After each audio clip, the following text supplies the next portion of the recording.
Chini ithathatũ cia ligi nene ya gũkũ bũrũri-inĩ FKFPL nĩcio cibangĩtwo gũthakwo mũthenya wa rũciũ, kũrĩa atongoria ligi nene Gor Mahia magakorwo magĩthaka na Shabana arĩa maragiginyana magĩthema kũharũrũkio ngathĩ thĩinĩ wa kĩmera gĩũkĩte kĩa ligi ĩno.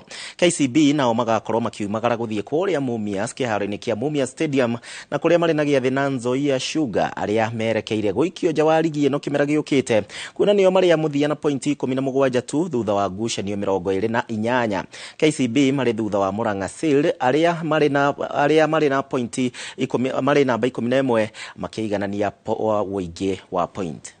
Every game is like a final to us, so if we get a good result, then we'll be in a good position. So long as we get our 3 points in our remaining matches, if we win consecutively, then I think we're going to have a good result. Tuko ready na tumerekebisha mistake tulifanya game ya Sharks, na nasema wachezaji wako ready, morale pia iko juu sana, na tuna believe that tunaenda kuendeleza momentum yetu ya away win. Ya win tumekuwa na away run point away, so tuna believe tunaenda kutoka huku Mumias na 3 points.